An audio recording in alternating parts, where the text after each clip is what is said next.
Les 10 plus stupides. Gagnant à la loterie. Callie Rogers, 1 900 000 pounds.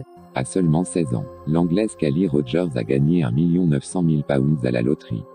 Si vous vous dites que 16 ans est bien trop jeune pour manipuler autant d'argent, eh bien vous avez totalement raison. Peu de temps après avoir reçu son argent, Callie le gaspilla immédiatement dans tout et n'importe quoi. Vêtements de marque, vacances, grosses soirées et augmentation mammaire entre autres et en cocaïne aussi. Beaucoup de cocaïne. 6 ans plus tard, Callie est complètement ruinée, endettée, après 2 tentatives de suicide. Elle a été forcée d'accepter un travail de femme de ménage, pour subvenir à ses besoins et à ceux de ses 2 enfants. William Post, 16 millions de dollars. William Post n'a que 2 dollars sur son compte en banque. Le jour où il remporte la colossale somme de 16 millions de dollars à la loterie. Là, tout s'enchaîne. Les membres de sa famille se précipitent et exigent qu'il partage avec eux une partie de ses gains. Son ancienne petite amie le traîne devant les tribunaux pour lui extorquer de l'argent, tandis que son propre frère engage un tueur à gages pour tenter d'hériter plus rapidement. Et ce que son entourage n'arrive pas à lui soutirer, William Post le dilapide en s'achetant bateau et jet privé. Quelques années plus tard, Post est ruiné et endetté. Il finit par mourir d'un arrêt respiratoire en 2. Billy Bob Harrell, 31 millions de dollars. Billy Bob Harrell a entamé sa 48e année de la meilleure des manières, en empochant la coquette somme de 31 millions de dollars à la loterie. En bon chrétien, il décida de donner une partie de ses gains à son église, aux pauvres de son quartier et à ses amis. Mais malheureusement pour lui, la rumeur selon laquelle un bon samaritain distribuait de l'argent aux nécessiteux a commencé à prendre de l'ampleur à tel point que son téléphone n'a plus arrêté de sonner. 2 ans plus tard, le gentil Billy n'avait déjà plus les moyens de se montrer généreux. Il était ruiné et lourdement endetté. Amanda Clayton, 1 million de dollars. Malgré qu'elle avait gagné 1 million de dollars au loto, Amanda Clayton, qui était apparemment un petit peu radine, a continué à faire ses courses tous les mois en utilisant les 200 dollars de bons alimentaires que l'État du Michigan lui distribuait encore par erreur. L'État du Michigan lui a donc logiquement intenté un procès. Elle s'est défendue en déclarant qu'elle avait toujours besoin d'argent pour payer ses 2 maisons. Logique implacable qui n'a pourtant pas plu aux juges qui l'ont condamnée à passer quelque temps en prison. Elle est morte d'une overdose, à peine 1 an après son exploit. José Antonio Cuatoc, 750 000 dollars. José Antonio Cuatoc résidait illégalement aux États-Unis lorsque la chance lui sourit et qu'il remporta la coquette somme de 750 000 dollars.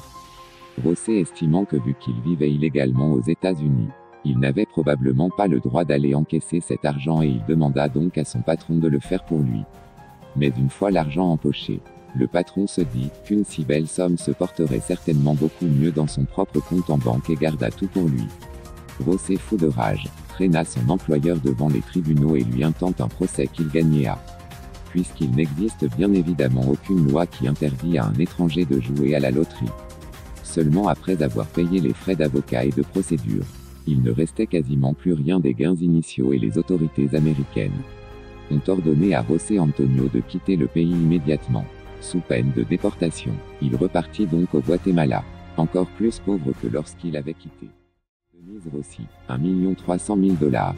Denise Rossi était une excellente épouse et une femme aimante. Jusqu'au jour où elle remporta 1 300 000 dollars au loto. Pour elle, il était hors de question de partager cet argent avec son vieux mari. Elle s'empressa donc de demander le divorce, sous un prétexte fallacieux, pour pouvoir profiter du pactole toute seule. Ce n'est que 2 ans plus tard, et totalement par hasard, que l'ancien mari apprit pourquoi Denise l'avait quitté. Quelque peu énervé, il décida alors de porter plainte contre Denise, au motif qu'elle n'avait fait aucune mention de ses gains lors de leur divorce. Compatissant, le juge accorda la totalité des gains au mari et conduit, laissant Denise totalement ruinée. Willie Hart, 3 millions de dollars. Jusqu'en 1989, Willie Hart était un mari et un père de famille heureux, qui était plutôt apprécié dans sa communauté. Mais tout cela changea lorsqu'il remporta 3 millions de dollars à la loterie du Michigan. En moins de 2 ans, Hart se sépara de sa femme, perdut la garde de ses enfants, et dilapida toute sa fortune pour satisfaire son addiction au crack. Comme si cela ne suffisait pas. Une fois ruiné, Willie Hart fut accusé d'avoir tenté de tuer sa petite amie, un soir où il avait bu trop d'alcool. Americo Lopez, 24 millions de dollars. Le jour où Américo Lopez remporte 24 millions de dollars à la loterie, il se dit que ce serait une bonne idée de prendre immédiatement sa retraite et de profiter tranquillement des petits plaisirs de la vie.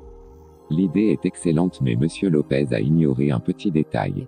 Le ticket gagnant provient d'un lot de tickets achetés avec 5 autres de ses anciens collègues. Cependant, les nouvelles se répandent vite dans le New Jersey, et il ne faut pas bien longtemps avant que ses ex-collaborateurs n'apprennent l'incroyable coup de chance d'Américo Lopez. Déçu et outré, il le traîne immédiatement devant la justice, et force Américo Lopez à rendre 20 millions de dollars, en plus des exorbitants frais de procédure. Evelyn Adams, 5 400 000 dollars.